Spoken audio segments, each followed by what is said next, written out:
Dina, por favor. Gracias. Buenas tardes, and I'm going to speak in English as a consideration for my panelists, even though I know you know Spanish. But I prepared my presentation in English, and of course, if I need to answer the questions in Spanish and have the dialogue going in Spanish, it will be fine. I want to thank the OAS for their kind invitation to present some thoughts on this very timely subject from the perspective of Jewish communities in the hemisphere. I don't know if you're aware, but there's about almost 7 million Jews in the Americas, counting Canada all the way to Chile and Argentina. They're communities that are very diverse. They are very much integrated into their societies and have been very active in these societies. I would like to just say a few words about my organization. The American Jewish Committee is an organization that was founded in 1906 and is the oldest U.S. human relations organization, considered the premier Jewish agency on the issue of intergroup relations and global advocacy. We are a UN-accredited NGO, and we're also accredited to the OAS. So we're particularly glad to be here today. AJC has been in coalition with Hispanic communities in the United States since the Civil Rights era, when, unfortunately, they remained invisible for the rest of society. And with the creation of my institute several years ago, we have invested significant efforts in establishing a systematic, multidimensional, and strategic partnership with the growing U.S. Hispanic community. Half of our organizational history, must be noted, has focused on Latin America, and this is due to several factors.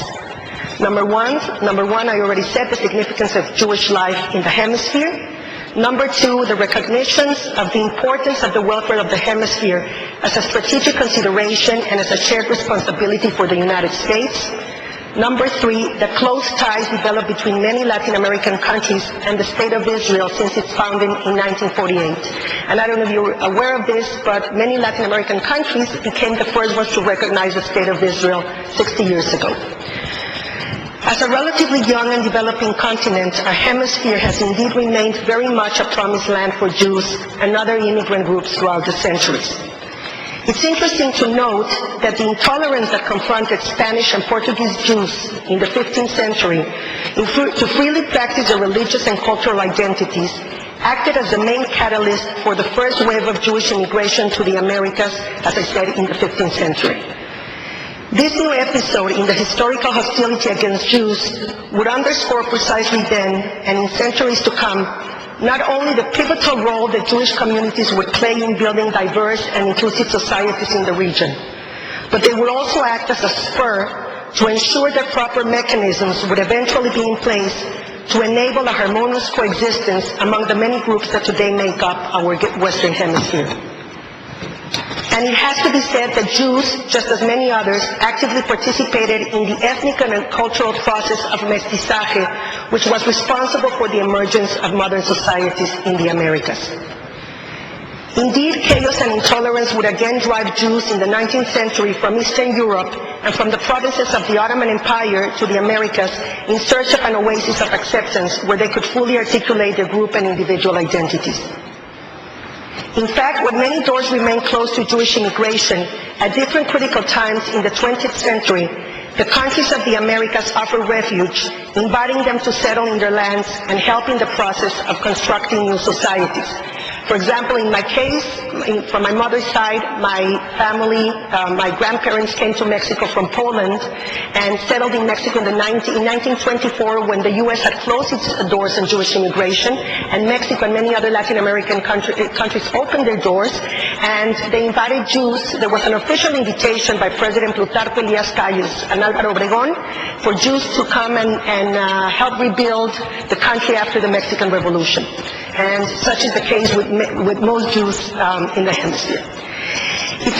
As we all know, the acceptance or rejection of minorities has become an accurate barometer of the healthy state of a society.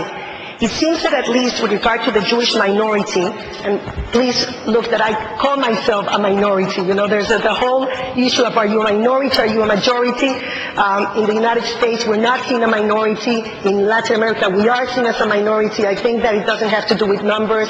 It has to do with many other things that are interesting to underscore. I want to say that with regard to the Jewish minority, our hemisphere has been doing quite well beyond isolated chapters of anti-Semitism at different times, including, unfortunately, today. The construction and insertion of vibrant Jewish communities as part and parcel of societies in evolution can certainly be counted as one of the outstanding and enriching chapters both of the Americas and the Jewish historical experience. The special emphasis in the promotion of a culture of human rights derives in no small degree to the advocacy efforts of many Jews in countries that were once under authoritarian rule. However, just as most nations of the Americas are witnessing today the consolidation of democracy with their societies embracing diversity, it is disturbing that discrimination, xenophobia, and particularly anti-Semitism are still expressed openly by some and are even used as political tools. Jewish communities remain concerned about the growing radicalization of marginal groups and the persistent presence of hate speech, echoing traditional and new anti-Jewish canards, including anti-Zionism. The abuse of inflammatory language for political ends has led to vandalism against Jewish institutions and even physical attacks. As we've seen lately, conflicts in other parts of the world, which are alien to the region, are now being imported. This, as it's increasingly clear that a healthy hemisphere depends on nourishing a sense of partnership and connectedness among all its nations while isolating destructive influences affecting regional stability. There is a generalized and permanent sense of vulnerability with the two terrorist attacks in Argentina in 1992 against the Israeli embassy in Buenos Aires, and in 1994 against the AMIA building, which are still not totally resolved. In fact, its perpetrators are not only free, but have been appointed to government positions, such as is the case of Iranian Defense Minister Bahiri, wanted by Interpol for masterminding the attack against AMIA.